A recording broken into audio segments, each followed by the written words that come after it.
the Mick Jagger of the Hare Krishna movement. I did not think this was a very good praise. I felt a little offended, really. Hare Krishna.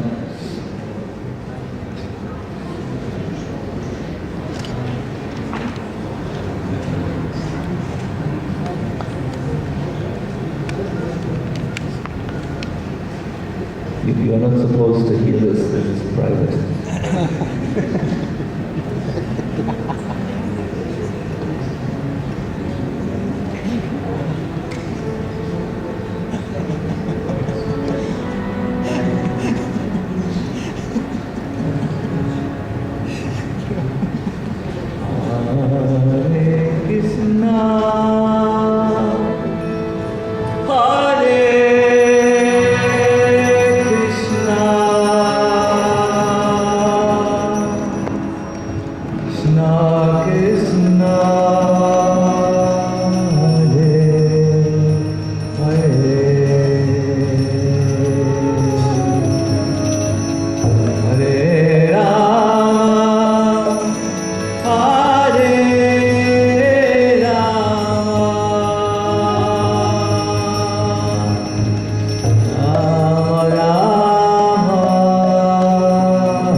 Hare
Srila Prabhupada gave a very interesting definition of chanting. He said chanting means to associate with Krishna. It is something like a direct appointment. An appointment means we meet someone. Please chant in this mood, associating and meeting. Now, Hare Krishna, Hare Krishna, Krishna Krishna, Hare Hare, Hare Rama, Hare Rama, Rama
Is it possible to have a microphone for the violin? No, no need. How old is your daughter? 12. 12. I was 3 years older than this little girl, and I was coming to Krishna consciousness with my violin, and I would play every kirtan on my violin. It was not very beautiful. I was called the violinist of the devil. That was not very good thing, but just to see now we have a little violinist also. So now we're going to sing this Jaya Radha Madhava song which Srila Bhaktivinoda Thakur composed. Radha Madhava, Jaya Radha Madhava Kunja Vihari, Gopi Jana Vallabha Girivardhari, Yashodanandana Rajajana Ranjana, Yamuna Tira Vanachari. A very compact description of Krishna in Vrindavan. So let us leave Zagreb for some time, shall we? And go to Vrindavan.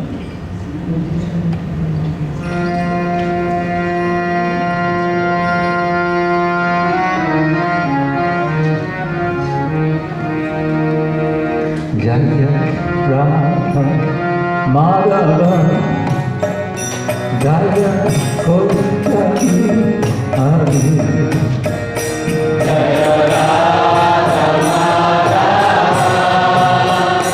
Jaya Krishna Hari Jaya Radha Madhava Jaya Krishna Jaya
we get into our private discussions.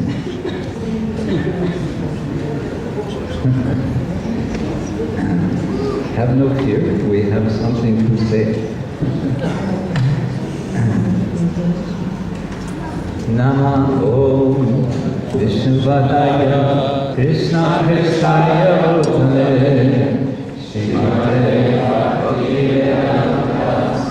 Swami Namaste Saraswate Gauravani Pracharine Nirvishesha Shunyavadi Vachakyare Chatarine Vancharavadruyasya Kripasindhurayasya Adhitanam Pavanebhyo Vaishnavebhyo Namo Namaha. Hey Krishna Karuna Sindhu Dinabandhu Jagapate Gopesha Gopika Kanta Radha Kanta Namaste Bhakta Kancha Gaurani Radhe Vrindavaneshwari Vrishabhanu Sudevi Pranamami Haripriye Jaya Shri Krishna Chaitanya Prabhu Nityananda Shri Advaita Gadadhara Srivasadi Gaura Bhakta-vrinda.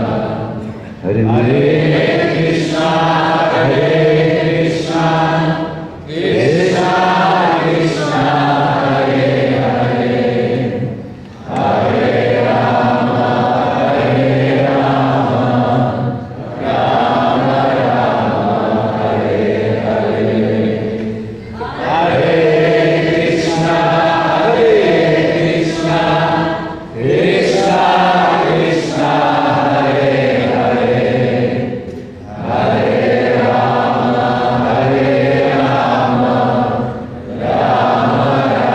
Rama Hare Hare. For my part, I want to say, from me personally, thank you all for coming. Again, most of you were here yesterday evening, and it's so nice, so encouraging to be with you.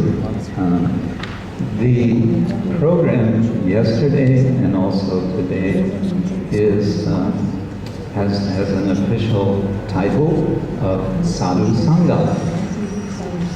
I believe all of you have some idea what this notion is about, Sadhu Sangha. But I thought to sort of start things off, we can reflect a little bit on this subject. Yes, it's confirmed. I want to hear this subject out on the street. Newly married, is that what that means? Or does that mean somebody won a football game?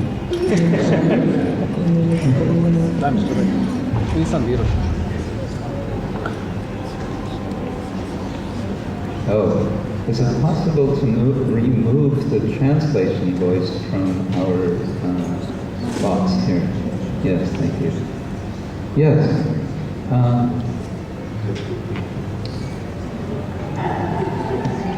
We remember yesterday Sacinandana Swami Maharaj who led us in a very nice meditation. The question came up, what is the meaning of this prayer that we hear? So I gave a little explanation of the Sanskrit, Vancha Kalpatarungyascha, Kripa Sindhu Yadevata, Patitanam Pavanebhyo, Vaishnavebhyo Namo Namaha. And I also explained something about the notion of the Saragrahi Vaishnava. We could add, if we wanted to be more inclusive, we could say Vaishnava and Vaishnavi. Vaishnavi is the feminine form. So Saragrahi Vaishnavi and Saragrahi Vaishnava. The one, the devotee, the Vaishnava or Vaishnavi who can grasp the essence. Who can grasp the essence. Which means not being worried about what is not the essence. And we also heard yesterday so nicely from Sacinandana Maharaj about having a positive attitude. That if we have a positive mentality, we will get, the world will reflect back upon us in a positive way. Conversely, a negative attitude will reflect back on us, and we will see and we will experience only all kinds of negativity, even we may be pursuing the spiritual path. So Maharaj led us in this nice meditation, which reminded me of a tradition among certain Buddhist groups. Don't worry, I won't preach Buddhism, but they do have some nice practices. And one of them is called Brahmavihara. Brahmavihara is, well, as we experience, you begin a meditation on something easy. In this case, we were invited to meditate on offering respect, vanchakalpa, offering obeisance, and we also meditated on having our Anjali mudra. This is actually a wonderful mudra. It's extremely powerful. It's extremely powerful. If someone comes to you in an aggressive way, either with language or with books or with anything, and you do this, it collapses their aggression. Hare Krishna. It's very powerful. So this is the approach to offer obeisance to another. And the invitation was, step one, let's offer obeisance. Let's think of someone to whom we could very easily and readily offer obeisance without any hesitation. And certainly we can all think of someone that without hesitation. Yes, I can throw myself at this person's feet and offer with full heart my obeisance, my prayer. So we had this meditation and then went to step two, and step two is a little more difficult. Offer obeisance to someone toward whom we may feel, let's just say neutral. Not an inclination, not a disinclination, but okay. Maybe that's good for me, so I'll do it. If it's good for me, I'll do it, right? If it's, this is medical logic, you offer some, you are having some illness, some medicine is offered. It's good for you. Oh, you don't worry so much about how it tastes. But anyway, it tastes neutral in this case, so it's not a problem. So then, okay, we managed that, but then step three. What was step three? Offer obeisance to someone to whom we are not inclined to offer obeisance, for whatever reason it might be. And probably all of us could also think of such a person, although I don't know, perhaps here in Croatia this is not a problem. Not a problem. Sometimes. Huh? Sometimes. Sometimes. Rarely, yeah. Anyway, the point is, what is happening here? It's like, it's an exercise, just like a physical exercise. In physical exercise, you lift a weight, actually, true confession, I have some 2 kilo weights, which I lift sometimes when I'm in the place where I have the 2 kilo weights, which is most of the time I'm not there. But it's I do little exercises, 2 kilos. Some people are weightlifters and they will start, much higher than that, and then they'll go gradually higher, and higher. Which reminds me of a story, but I'll skip that for now. And the idea is that eventually one has increased what? What is it that one has increased to be able to do the heavier weight? Obvious answer. One has increased one's Muscle. strength. Yes, strength, which is strength in the muscles. But one has done it in a progressive way, from what's easy to what's a little more difficult to what's more difficult, extending out and thus becoming stronger. So, this principle is there in Buddhist tradition, what is called Brahma Vihara, in which one meditates on specific virtues. And one of these virtues is Maitra. Maitra means friendliness. Friendliness. So I start imagining being friendly with someone that I'm already friendly with. Not so difficult. And I work my way out to someone who is more difficult to be friendly with.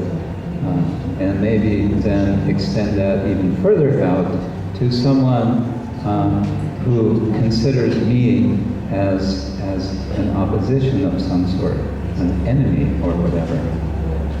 And if we meditate, if we think about this process, we begin to get a little inkling. You know the word inkling? Inkling. It's a very nice English word. It means a little idea, a little sort of an idea. We get a little inkling of what Krishna is talking about in Bhagavad Gita when he says, after he explains that a yogi is one who sees pebbles, stones, and gold with equal vision, the next thing he says is that someone who sees different sorts of persons with equal vision is more advanced. Sarinnitrari udasina vadastapesha bandhushu sadushvapicha papeshu samabudhi vishishyate, samabudhi, having equal vision. So we can get a little sense from this idea of this practice how one might come to this point of having this equal vision. We could say some more about that, but I'm just trying to put out 2 or 3 ideas and then pass the microphone to Sacinandana Maharaj. But I wanted to refer to one other verse in Bhagavad Gita, which sometimes we are a bit surprised and even bewildered by. And indeed, according to Vishwanath Chakravarti Thakur, Arjuna was thoroughly, not just surprised, but shocked when Krishna told him this verse. And the verse goes like this, it's in the 9th chapter of the Gita, toward the end. Api chet suduracharo bhajate mam ananyabha sadur eva samantavya samyak yavasito hisa.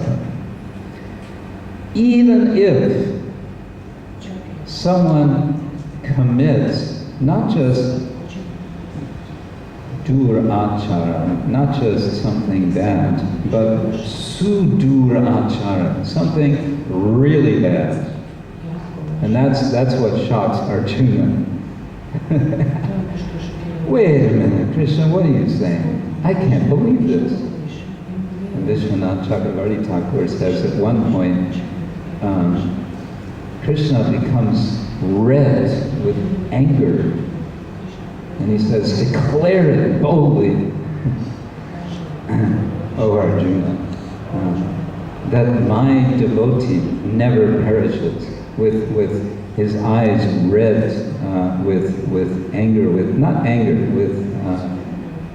with resolve, with determination. Bhajate mam ananyapat, someone who does something terrible but worships me. Sadhu eva, that person is mantavyaha, is to be considered, to be regarded. It's the same trinada pisunichena taroriva sahishana. Amanina, manadena, mana, to regard another person, manada, to give respect to another person. Amanina, without expecting any respect for oneself. Kirtaniya sadahari, the result is one can always chant Hare Krishna. So Krishna says something very strong in this verse, which I think it's nice for us to remember. And we could go on about who is a sadhu, titikshava karunika, someone who is tolerant, someone who is merciful, and so on. And we might hear this and say, oh yes, that's me. Well, yes, that's all of us, at least to some extent. And what I want to say is that yesterday I spoke something about the Krishna consciousness movement, that Srila Prabhupada used this term. And it seems to me very much that what Srila Prabhupada had in mind for the Krishna consciousness movement was to inspire people all over the world, people of all different faiths, of all different traditions, of all different, as he said himself, all different races, all genders, everything, creeds, to become sadhu. And this would bring about what Srila Prabhupada called, we read in a purport a couple of days ago, a kingdom of virtue. Kingdom of virtue. That such a thing is possible, Srila Prabhupada, as we also discussed, was very optimistic. And we, as followers of Srila Prabhupada, it behooves us to also be optimistic and to be questioning of the word impossible, where we, as Prabhupada famously said, impossible is a word in a fool's dictionary. Now for us as Vaishnavas, aspiring Vaishnavas, pursuing the path of surrender unto the Supreme Lord as Krishna, as Vishnu, we are interested not just in being good, not just in being virtuous, but in being connected with Krishna. And this is where the word sangha comes in, connection, sang, together, ga, going together. That's what sangha means. And we want to connect with each other as sadhus, as aspiring sadhus, in which we withhold judgment on others. We are very hesitant to pass judgment on other Vaishnavas. Extremely hesitant. Why? Because sadhureva samataya. And we are very eager to connect each other with the Lord. And I want to end this with a little story which is a true story which I heard from one of our God brothers, Mahatma Prabhu, who was told the experience by one lady from India some time ago. This lady had been she had been hired to work for an NGO. You know what is an NGO? Yes. She was hired by some NGO in Sudan, in Africa.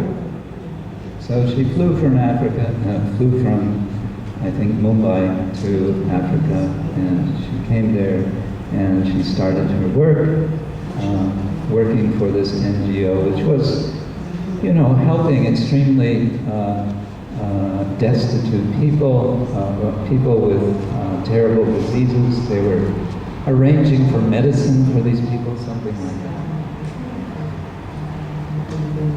But after 2 weeks, she decided, I can't do it anymore. I just can't take it. I just can't take this country. This country is so impoverished.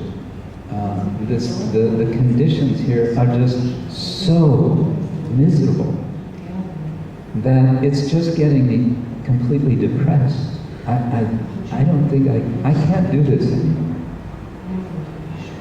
And so she made up her mind. One day she said, okay, that's it, I'm out of here. And she was on her way to her office to report to her boss and to tell her boss, I'm sorry, I'm quitting. He was on her way to work, and she was looking very much down to the ground because it's very hot in Sudan. And so she had a hat on, and she was looking very close to her feet as she walked. And as she was walking, something caught her eye. And what caught her eye was a little matchbox. Matchbox, you know? What do you call matches? Shivica. And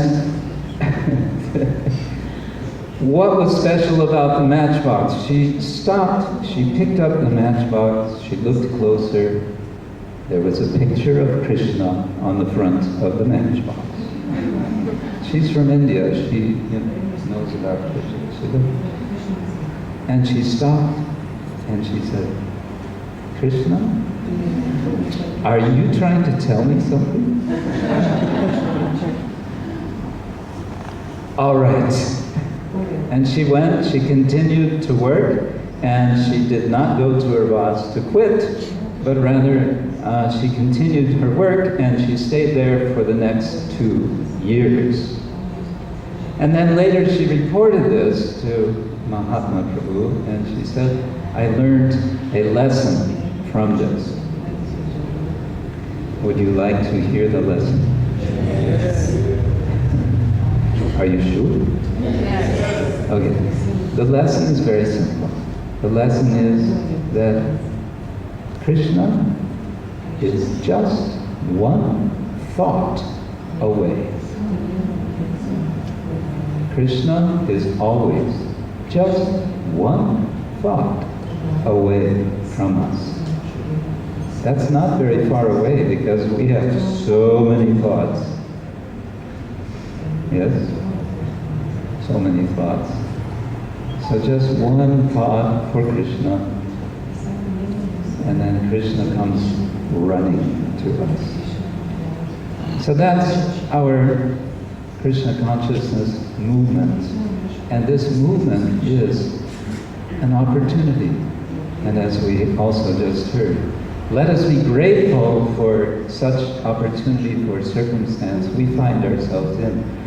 And let us expand that gratitude in a spirit of cooperation, which we also discussed yesterday, but with something else which I didn't mention yesterday as we discussed cooperation, and that is the absolute essential ingredient. Actually, Sacinandana Maharaj implied it, and that is humility. Humility. And what is humility? Humility is being ready to bow down, Mr. Yes, to offer obeisance. That's really the readiness, the eagerness. We want to be lower, not equal. I was talking about being equal yesterday, but actually, I thought about it later and I thought, something's not quite right in this. There's something else here. The dynamic of the devotee is, let me be in the lower position. That's where the devotee is happy. Being in the subordinate position. From there, Krishna, or in that position, then Krishna comes. And Krishna is always present, just one thought away. So, sadhu sangha, this is what we are about. And we want to expand sadhu sangha. Let us ourselves be sadhu. Let us meditate what it means to be sadhu. And let us encourage others to be attracted. Yes, being sadhu, this is nice. This is what human life is about. Hare Krishna, thank you very much. I will stop here and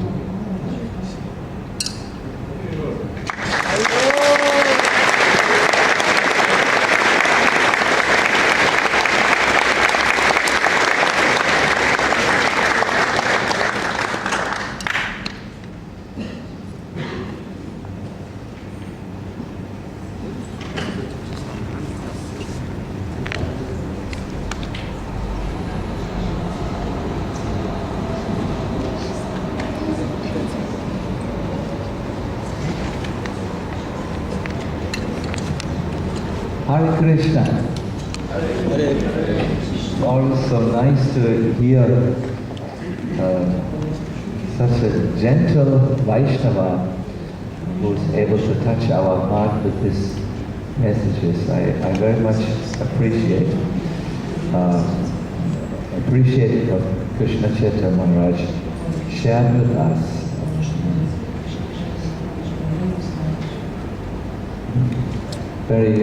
Very true, really. Yes, we have to grow. And in the process of growth, we will see so many wonderful fruits in our life, which we may not have thought that they are possible to come.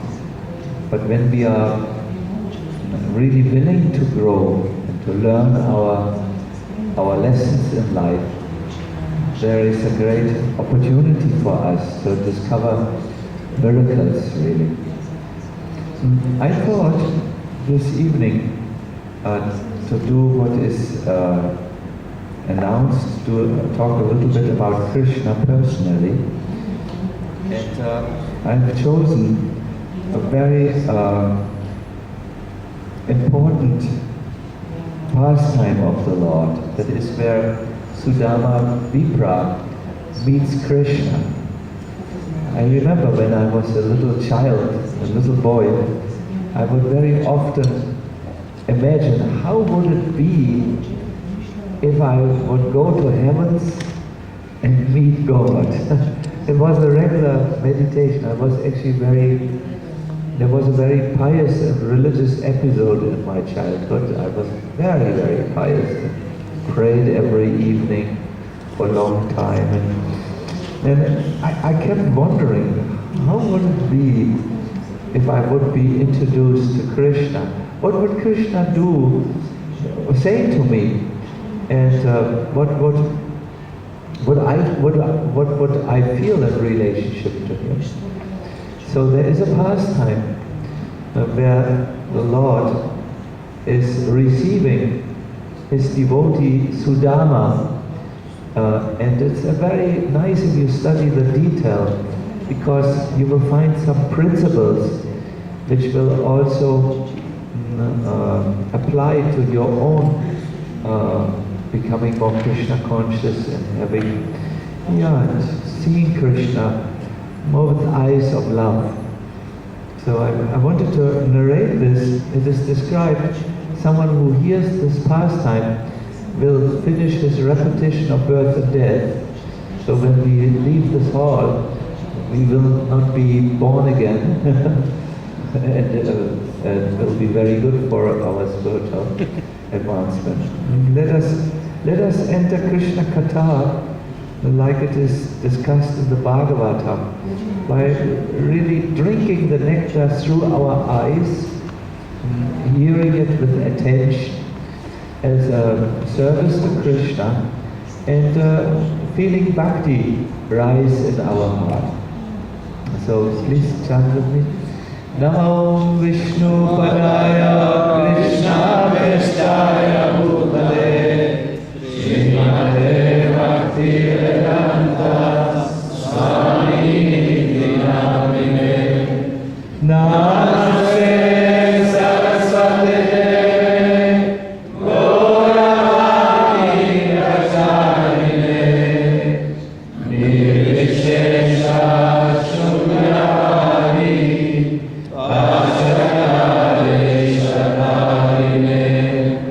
Jaya Shri Krishna Chaitanya Prabhu Nityananda Shri Advaita Gadadhara Srivasadi Gaura Bhaktavinda Bhakta Kanchana Gauraki Radhe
remembered one particular sentence which he had learned from his own spiritual master. Srila Bhaktisiddhanta Saraswati Thakur, the spiritual master or guru of Srila Prabhupada, had said, don't try to see God, but act in such a way that he will see you. When Srila Bhaktisiddhanta Saraswati Thakur built his main temple in Srila Mayapur, he installed the deities of Shri Shri Radha Gandhari Kagiri Hari there, Radha and Krishna. And there was a particular darshan arrangement, which is still, at least last year I still saw it. You stand before the deity, and there is something like a corridor which looks a little bit like a tunnel. It's about 5 or 7 meters long. It's quite some distance.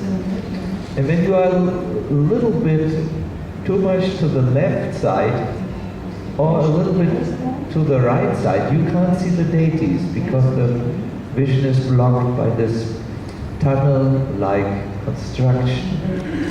So once Srila Bhaktisiddhanta Saraswati Thakur was standing before the deity, straining like this to see.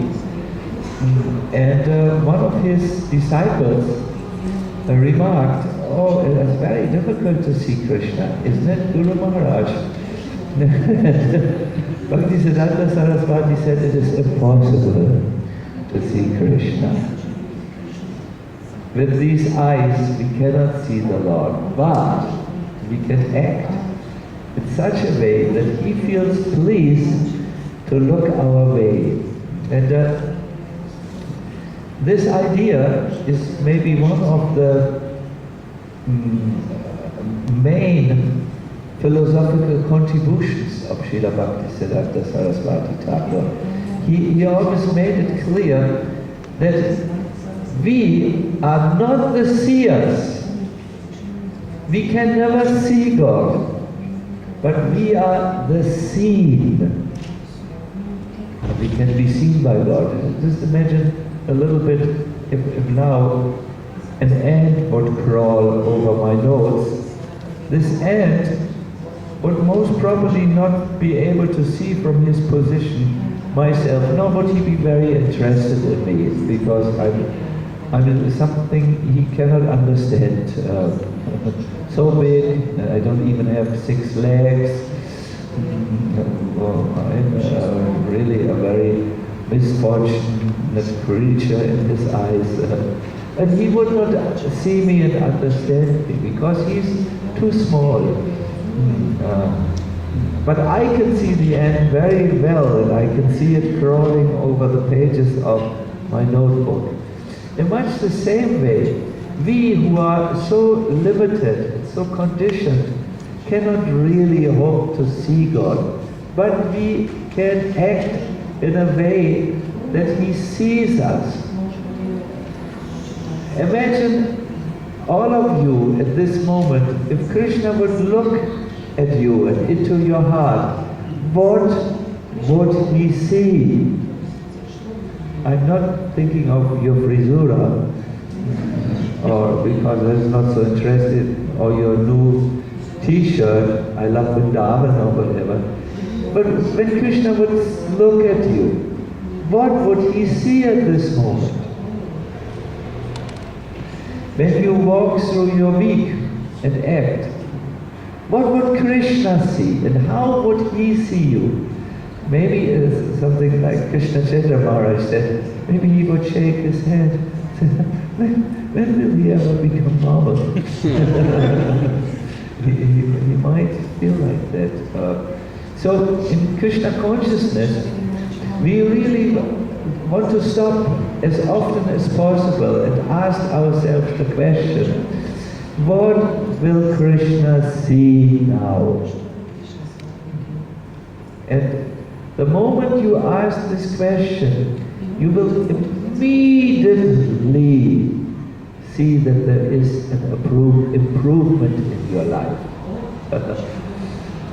I know this whenever I come and visit a devotee's home, it always looks very orderly.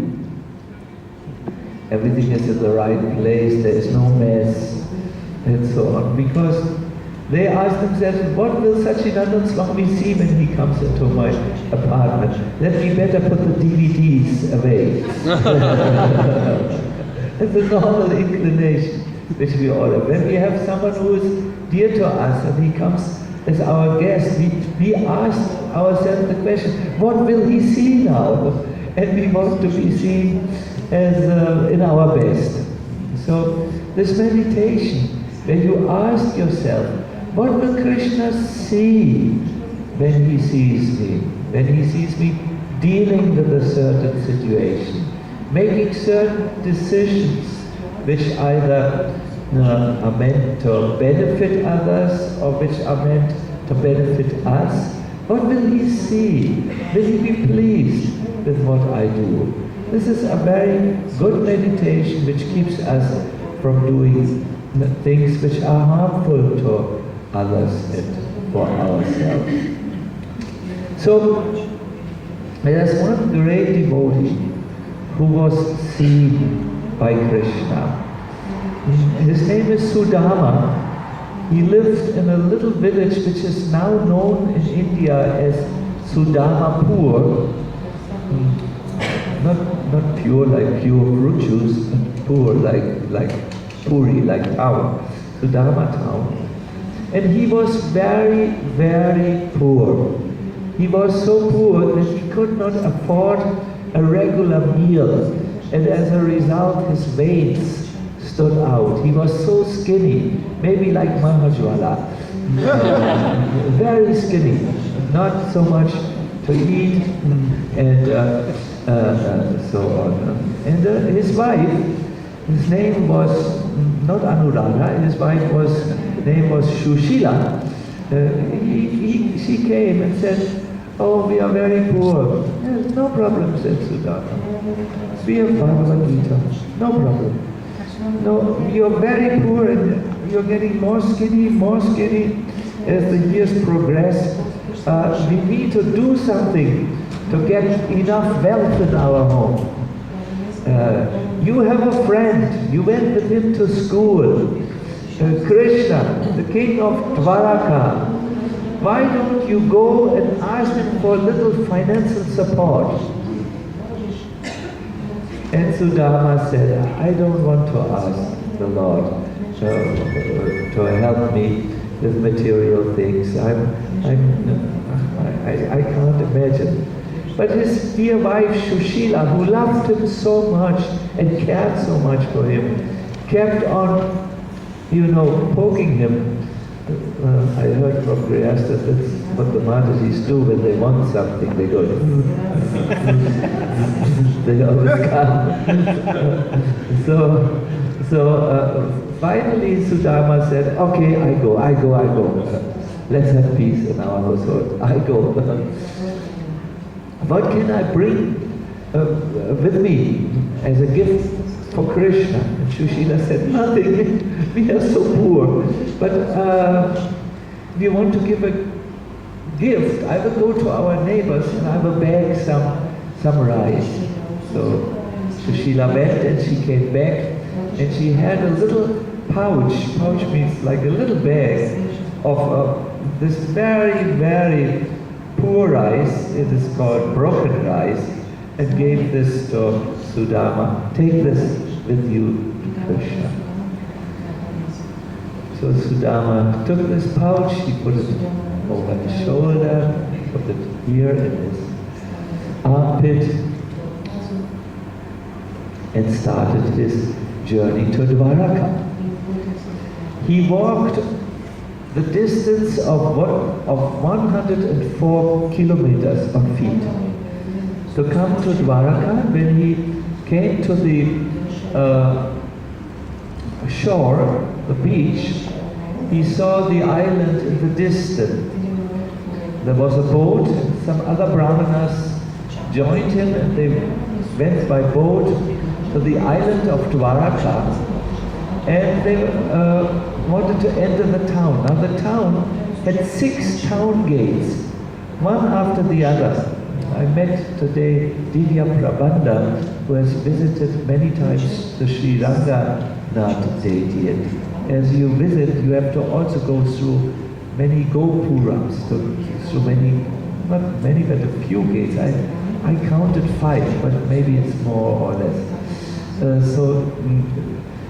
Because they were brahmanas, the military people who guarded this gate gave them free passage. They didn't check on them. They just quickly walked through.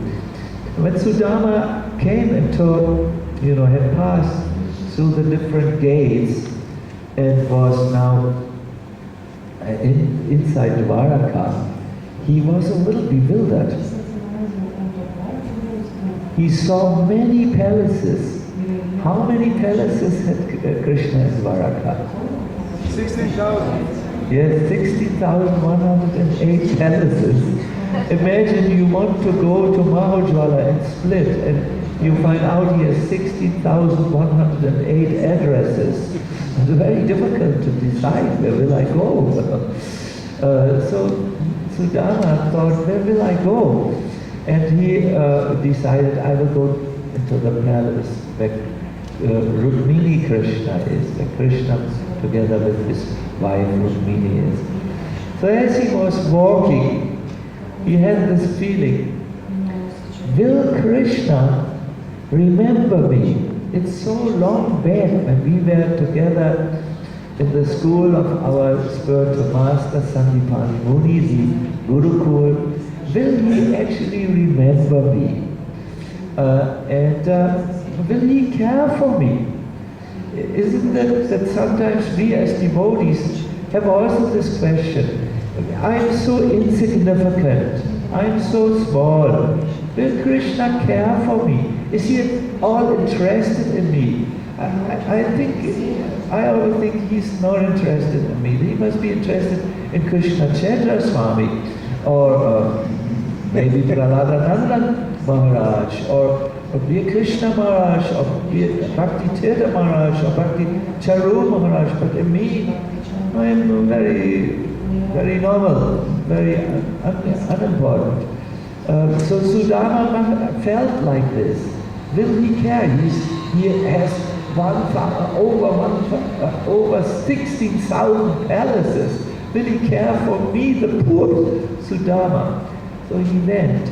But as he went to the palace of Rukmini, he saw in the entrance a lonely figure with a golden crown.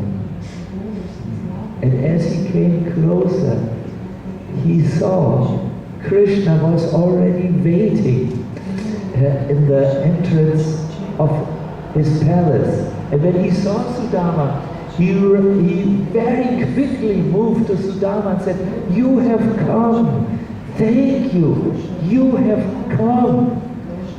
In Brihad Bhagavatamrita, we find this also, when the soul enters the spiritual world, Krishna is there and says, you have finally come.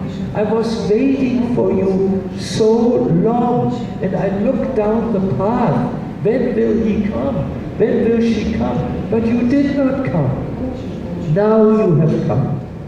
So Krishna greeted Sudama in this very affectionate way, and he took him right into his palace. He took him by the hand, and the Lord, feeling very happy, led him into his private room, which was his bed chamber. And immediately, Sudama was really seeing this huge palace. Everything was made out of the most exquisite materials. I know that the walls had these big rubies, so that you just needed to put one little candle of ghee lamp, and that ghee lamp would be reflected from the rubies. In this way, everything would be very nicely illuminated. Krishna had all kinds of wonderful architectural specialities in his palaces, and Sudama felt very awed and very inspired. Oops! Like when you visit our place in Germany, it's a castle, and when devotees enter, it has all chandeliers and tapestries and carpets and golden chairs. They go like, oh, oops, where should I sit? You know, because it is a little bit overwhelming. It's a little opulent. So Sudama was not able to say anything.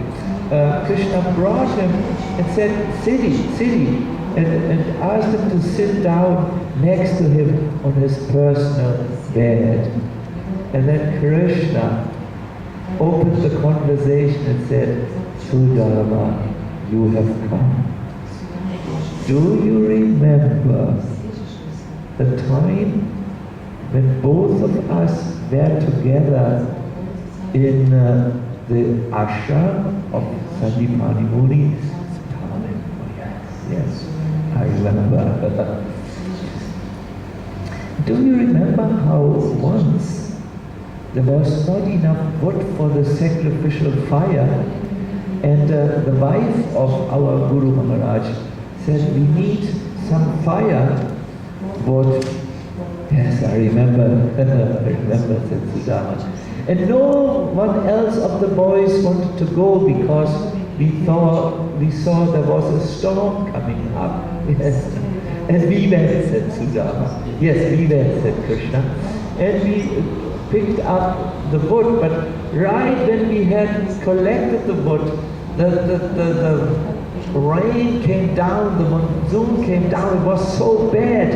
Yes, it was so bad, Sudama. Finally, we were on this little hill and we were surrounded by water, and we had to stay there all night because we couldn't cross the forest any longer. It was underwater. Yes, yes. And then in the morning, Guru Maharaj came. He came, he had searched for us with the other boys, and he came and he said something. With great compassion, said Krishna, our Gurudev said, my dear boys, it is very wonderful that you have suffered so much trouble for me. Everyone likes to take care of his body as the first consideration. But you are so good and faithful to your Guru that without caring for bodily comfort, you have taken so much trouble for me. And then our Guru Maharaj blessed us, Sudama. He blessed us. He was satisfied that we had taken more care for our service to him than our bodily comfort. I would like to say, when we as students want to move forward, it's much more important to get the blessings of our Guru Maharaj than to do many things and maybe displease him with what we do with our efforts. In spiritual life, you move forward by the blessings of Vaishnavas. In material life, you think you move forward by your own efforts and muscles, but you don't reach very far with this effort. Try to please and obtain blessings, then your path is very, very easy. But if you do everything else and not try to get blessings, your path will remain difficult. So Sudama, Krishna talked about this. I also think this is a good way also to talk when we meet our friends. We can talk about our experiences in devotional service. That's a very good way to connect. That's a very good way to come. So, I know for some of you it is unusual to hear so much about Krishna, but it's a good medicine. Please tolerate it. It is good for you to follow this. It makes the heart Krishna conscious. So then Krishna said, oh Sudama, did you bring something for me? And Sudama remembered the broken rice. I always joke, it was not sweet rice, it was sweat rice, because he had kept it under his armpit. And he said, no, I didn't bring anything, I'm sorry. Don't worry, you know. And Krishna said, there's something, no? And Krishna just removed his hand and grabbed the bag. It was a little moist from the sweat, you know. He opened it and he started to eat the broken rice. It was something like this rice which you get for puri, for breaking Ekadasi, very hard rice. And he was eating, very good, and he was eating. Now as this was going on, Rukmini, his queen, was there, and after Krishna had taken 3 morsels like this, she grabbed the arm and said, no, this is not good for you, this is too hard, the rice, your stomach is very sweet, very soft, it is not good. And also I'm already so much indebted to this Brahmana who pleased you, I don't know what to give him in return. Stop eating. There is a verse in the Gita, and the same verse is quoted in the Bhagavatam. It's the only Bhagavad Gita verse which you will find being quoted in the Bhagavatam. It says, Patram push, please say it with me. Patram pushpam phalam yam yo me bhakta prayasati tadaham bhaktuparitam ashnami prayatatma.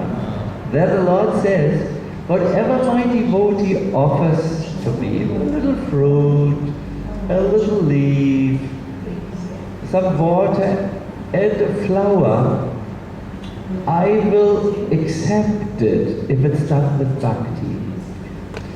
So Krishna here accepted the rice, and Vishwanath Chakravarti Thakur says, this is how much Krishna loves the loving offering of his devotee, that he will even eat something which is not to be eaten, like a flower. In the Bhagavad Gita, you don't eat a flower, no? A rose, someone offers us a garland, we don't go, flower is for decoration, not for eating. But Krishna in the Gita says, because it's offered with love, I become so overwhelmed and bewildered that I also eat the flower. And here Krishna again proved that he becomes overwhelmed by the loving attitude of his devotee, and will even eat the sweat rice.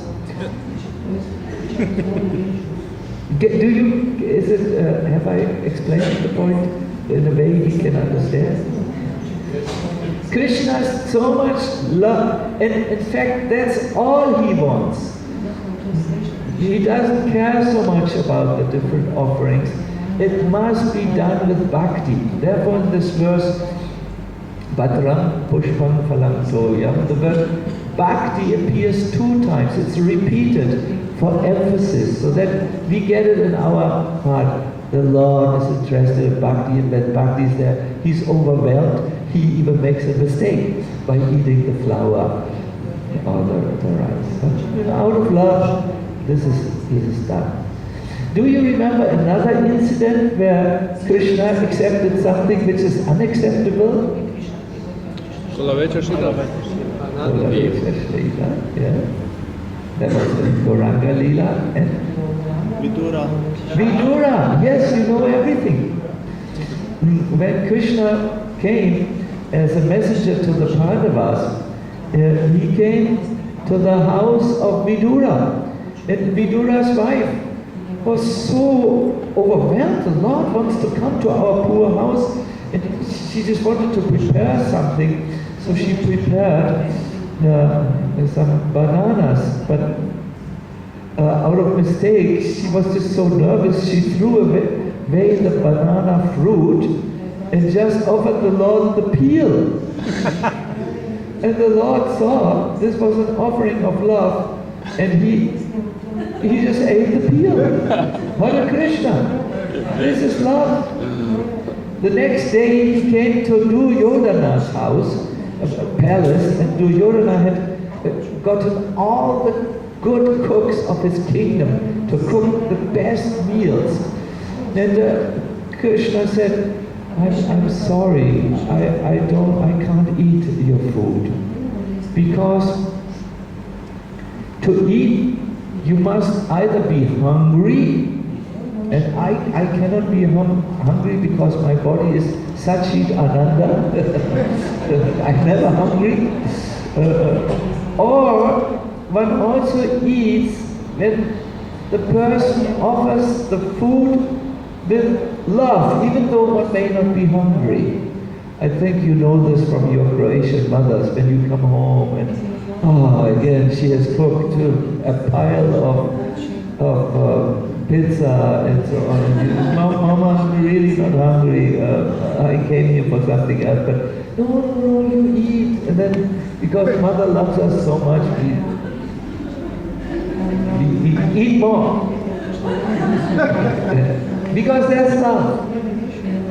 So Krishna said, Duryodhana, you have brought your best cooks, but I'm never hungry. I don't know what is hunger. I have this transcendental body. And as far as the second condition, under which someone can eat with love, you don't love me. In fact, you hate the Pandavas, my dear devotees. And if you hate my dear devotees, you hate me. So in this way, Krishna proved to Sudama the world that he was accepting everything. And the next day there was an arati done to Sudama. Krishna washed publicly his feet and Sudama was sitting there. I think he must have felt blissful when the Lord touched his feet, because the Lord's touch is always blissful, but at the same time he felt, oh no, I'm so dirty, I'm so nonsense, and my Lord is touching and washing my feet. But he understood, the Lord wanted to show that even he worships the Brahmanas. And in his pastimes, the Lord once preached to the Yadu clan that you must always worship the Brahmanas. If the Brahmanas are dissatisfied, then even a king, King Nriga, could become cursed to become a lizard. If we don't satisfy the Brahmanas, they're dissatisfied, there's only bad things happening in our life. We will not move forward very nicely. The Lord showed that in the Nriga episode and preached to his clan, worship the Brahmanas. So Sudama knew this, and therefore he tolerated it. I want to come to the end because there was something very sweet happening at the end. Krishna said to Sudama, please, let us walk through Dwaraka. I will walk you some of the way which you need to go home to your village Sudampur. Krishna could have invited Sudam to ride on a chariot, but Krishna said, no, you walk and I walk with you. Do you know why? Can you imagine why? Then Krishna says, the dust of my devotees' feet are purifying the entire world. So he wanted Sudama to leave some of his dust in Dwaraka. And after some time, Krishna said goodbye to Sudama. You go and I return. But when Krishna said goodbye, his heart was broken.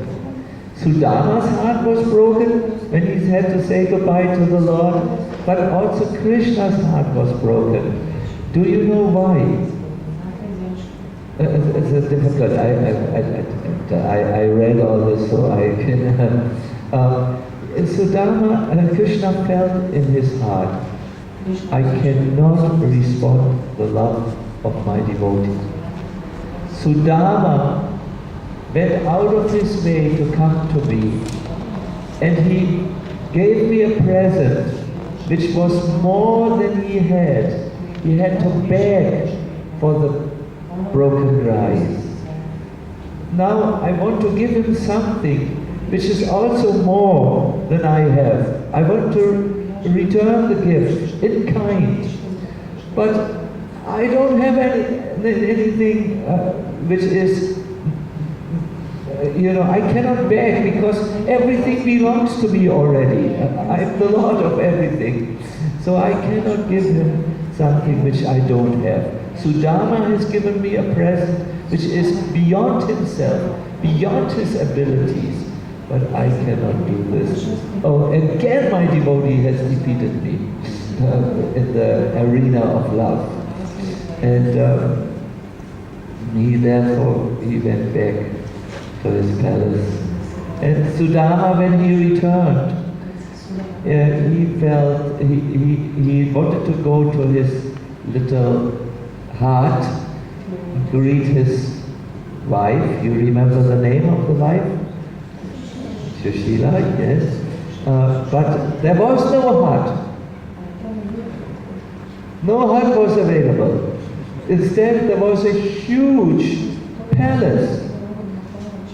Maybe Sudama thought, oh, these are some demigod real estate investors. They bulldozed my hut down and they built something to sell it at a profit, but I don't think there was such a thing going on. What would you say if you go home and you come and there is a palace? You think, is that for me? No, there must be some mistake. Maybe I'm in the wrong movie here. But when he came close to the palace, he saw in the park of the palace his own wife dressed in a beautiful sari, and the wife came with tears in her eyes and said, oh my dear husband, this was Krishna. Krishna has given us this wonderful palace now, because you must have come to ask him for some financial support. Sudama said, no, I didn't ask him for anything, but my Lord has given this. Sudama remained very careful. He said to himself, Vishwanath Chakravarti said, I am not Prahlad. Prahlad was the king, but he never became attached to his material opulence. I have to be very careful. So he kept on with his austere lifestyle, even in a palace. He always remembered how he sat with Krishna, how Krishna asked him to sit on his bed, and how Krishna talked with him about their mutual past. He could never ever forget the smile of Krishna when Krishna talked about how their Guru Maharaj was so satisfied and blessed them. That remained in his heart. My dear devotees, sometimes Krishna will not give us material opulences in return. Sometimes when we do bhakti, Krishna does not give us a palace in return, because he knows we could maybe lose our Krishna consciousness if we are surrounded with material opulence.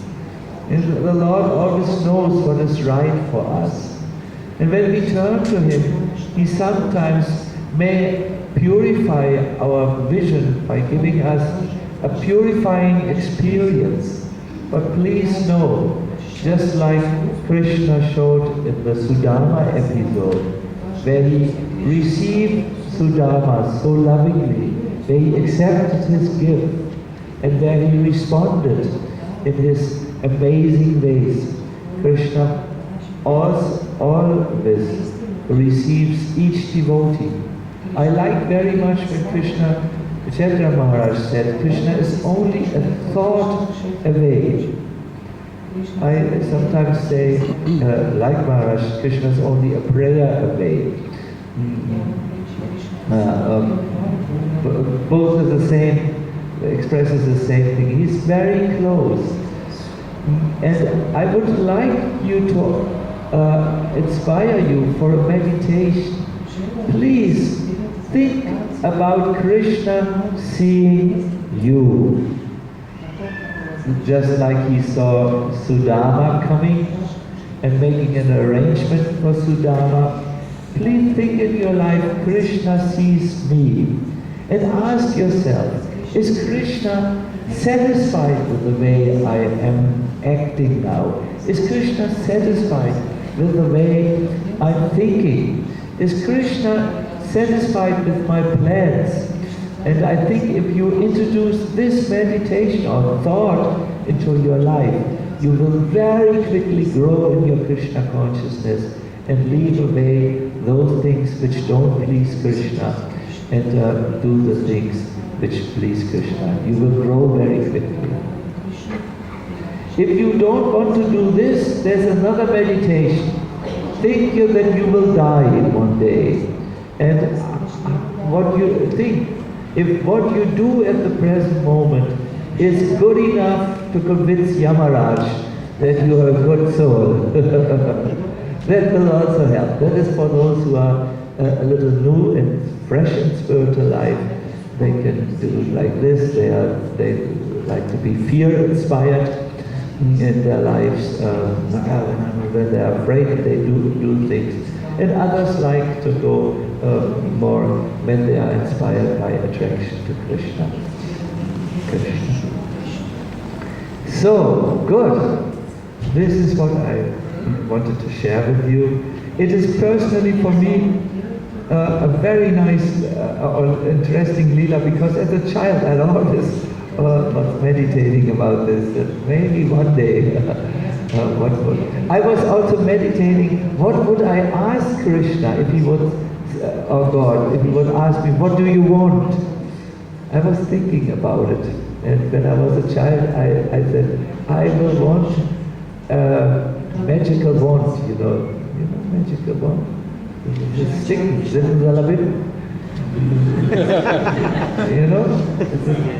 how do we call it? Yes, it's so sharp. Sharp, yes. I thought when I have this one thing, then I can have everything else from it. I think Krishna has given us the staff. The staff is the Hare Krishna Mantra. I feel very strongly that this is there for us. But that's another subject. Tomorrow in the morning class, Krishna Kshetra Maharaj and myself will talk about things, and I want to talk about the subject direct appointment with Krishna. Good. I thank you very much for listening to this. I hope you could enter something of this wonderful pastime. And yes, Hare Krishna, Hare Bol.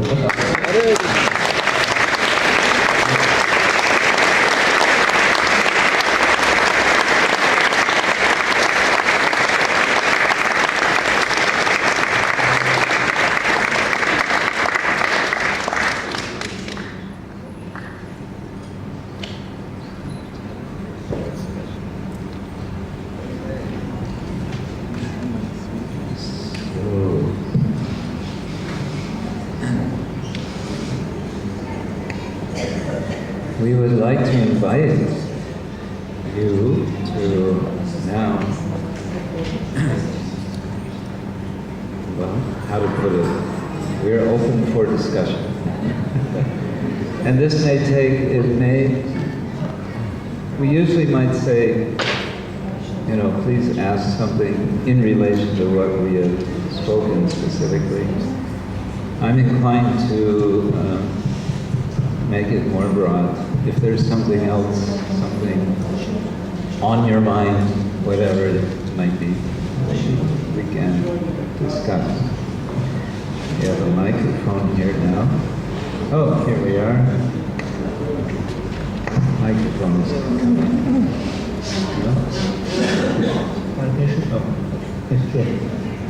Hare Krishna, my name is Sacinandana. I wonder if we could turn on more lights, because we can hardly see you. We're a bit blinded by this light. And I have a question. Many years ago, I offended one devotee. So my question is, Nita Paramanda Prabhu, please forgive me. I will.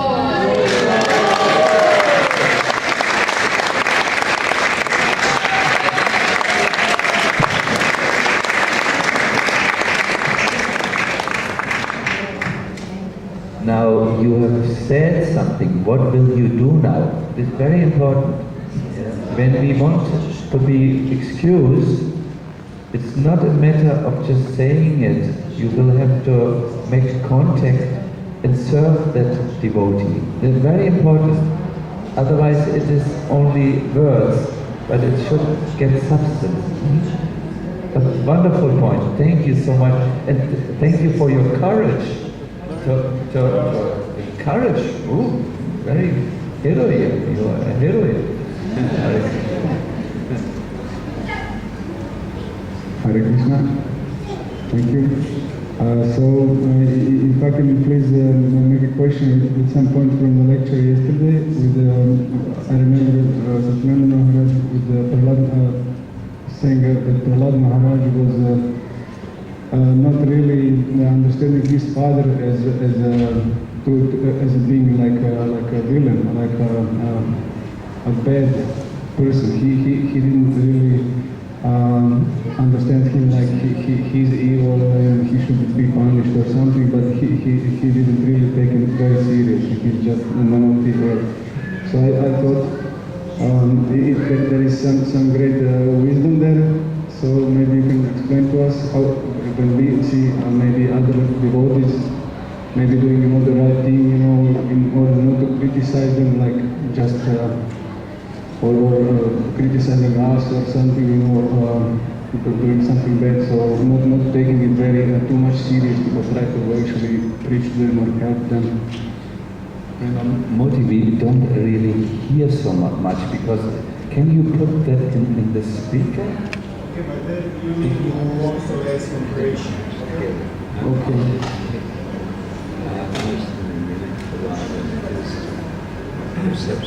Did any one of you understand acoustically? I mean, I just... Okay, so moje pitanje je bilo, jučer je bio poanta na lekciji sa Prahladom Maharajom kada ga je njegov otac pokušao na razne načine ubiti. On nije doživljavao kao svog oca kod nekog zlobnika, nego nije ga doživljavao njegov te napad doživljavao kao jako osobno, nego je molio se njega i propovijedio mu je. Pa samo sam htio da Maharađu možda kaže nešto u vezi toga, da ne doživljavamo preosobno znači neko ponašanje bakta, nego da možda ne možemo propovijedati i tako, to je bilo moje pitanje. Razumijete se? Okay. So, sorry, it was a good long question, but my question was just like, how can we maybe see devotees not as not to criticize them if they do something wrong. Devotees, if they do something wrong, not to criticize them, but try to help or preach to them or like maybe. Thank you. Thank you. It's very clear now. Thank you. Well, I think it was incorrect because we spoke about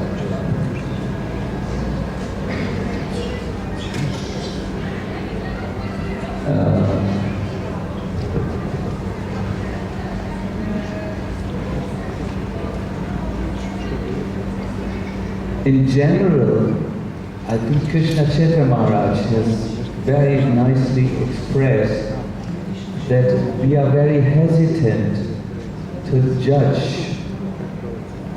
I know that this tendency to judge others is very much spread in our Western culture. Oh, he, oh, she, oh, ooh, look at him, oh, ooh.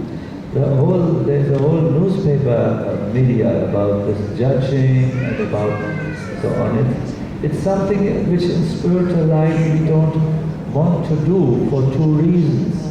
One is you never really know how much sincere that devotee is in relationship to Krishna. He may have done something which is not very useful, which you don't like very much. Can we have a little bit more concentration, please? Just a little. We don't know, even when you have someone, there was a great devotee, very great devotee, who was a very dear friend of Srila Prabhupada, one of his godbrothers, who said, I have learned in my life, he was already 90 years old when he said this, to not criticize a devotee, because you never know how much he cries to Krishna, how much he prays to Krishna, and how he is dear to Krishna because of this. Okay, he must have done he has done something which is not in your style or not in your understanding. But you can't judge that his relationship with Krishna. So we are very hesitant, really, to judge. And another is,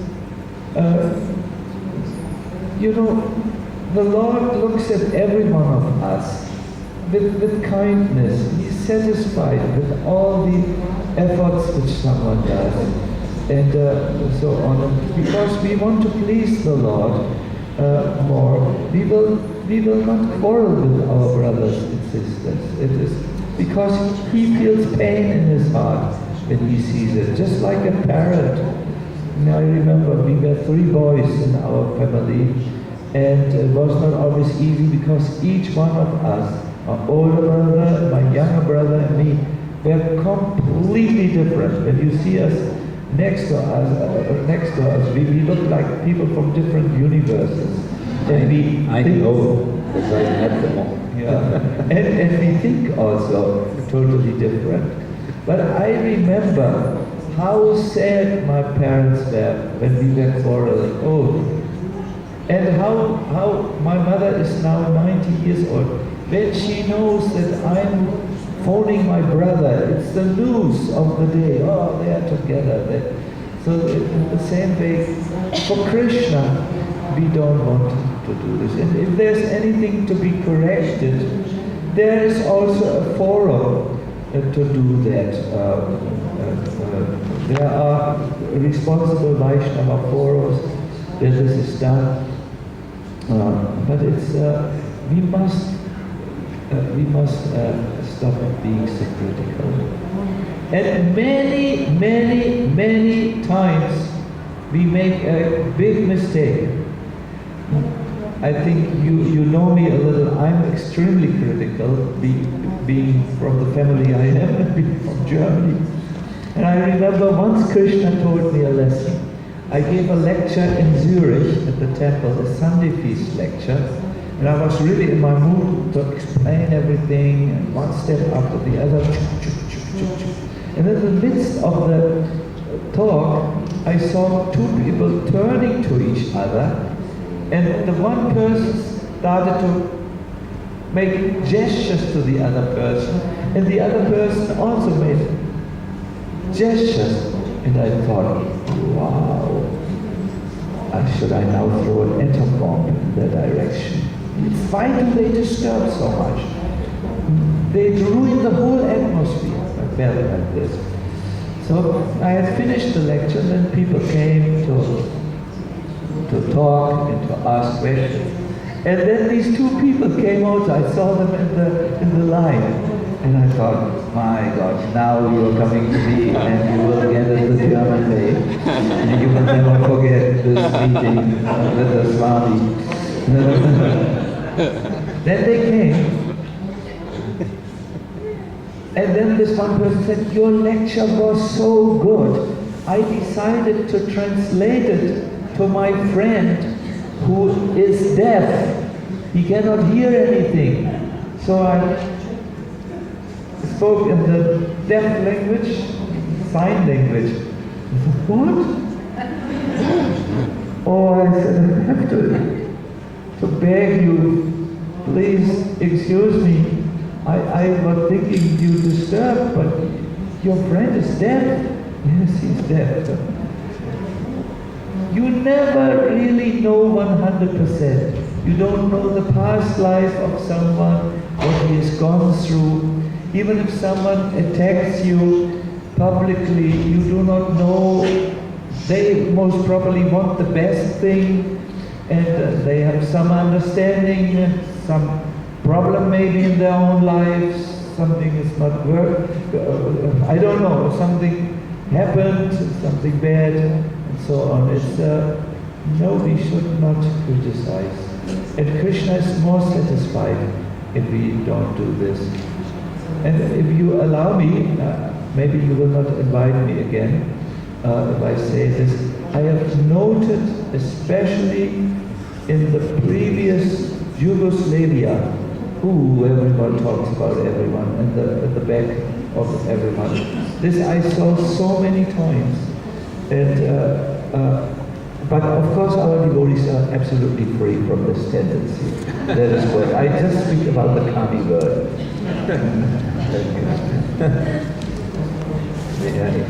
Yes.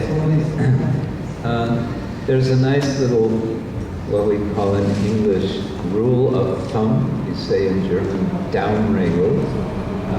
A little trick which can help you when you're on the brink, when you're on the edge of, of lowering the room, of giving, of handing down your judgment on someone. And that is when you want to speak about someone who is not present in a critical way. Imagine, and this takes a little bit of imagination, imagine that that person is present.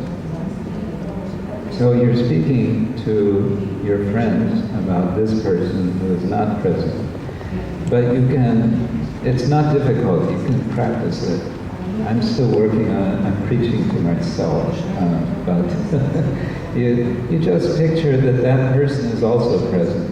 You might still say the same nasty things about the person, but you'll say it in a different way because that person's present. And it's much more honest. You're actually putting yourself in a position of being trustworthy.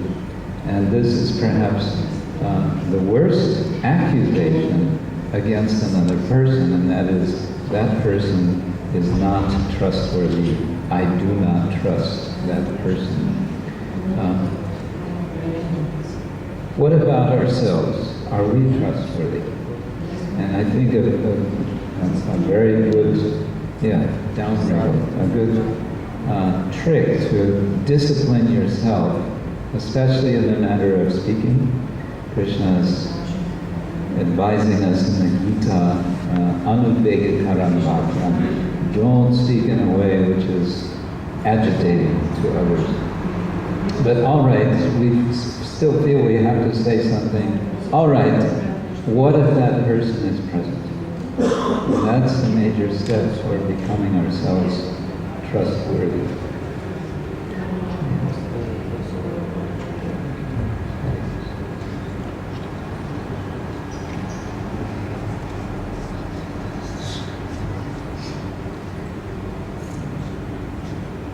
Shanti, Shanti. Is it time for kirtan? I think so.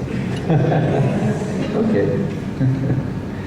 Then I think it's also time for dancing. Chant and dance. Do you want to? Oh, okay. Yeah. Good.